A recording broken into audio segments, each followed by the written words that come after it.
So, with these few thoughts, I will take up narration of a few experiences that I've had in the divine presence of Bhagwan. And let me begin with this first episode. One day evening, we were sitting in the Prashanti Mandir.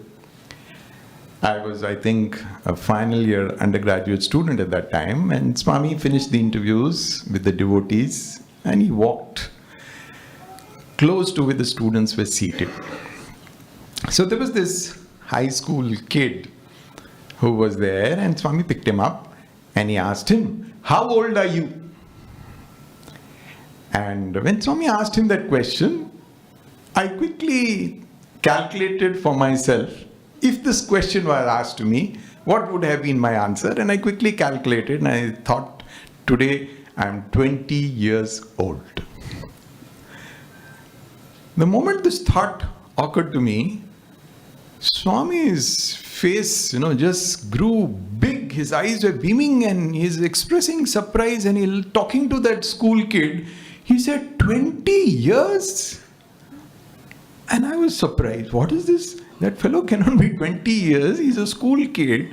20 years was what I was thinking. But somehow my thoughts and Swami's conversation, got aligned. So I became highly intrigued. And what is Swami up to? There is something which he wants me to pay attention. So I became hypersensitive to what's coming. So then the boy said, "No, Swami, I am only 6 years old." 6 years old? Which class are you studying? He said, "Swami, I am studying in the 8th standard." You're studying in the 8th standard? And you're saying that you're 6 years old? How is it possible? And then this boy whispered something into Swami's ears.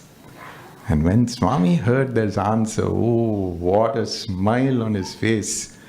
And for the benefit of all of us who couldn't hear the whisper, Swami said, "You know what this fellow is saying?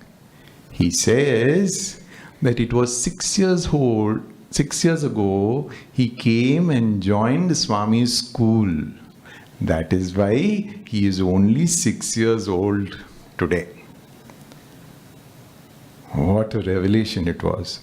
When we come to Swami, that is our birth.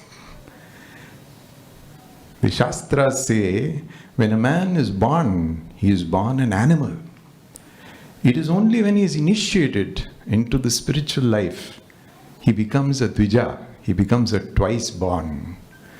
So that day was a big revelation for me that my real birth was when God entered my heart and he became a part of my being and part of my life. That was the time when I was really born.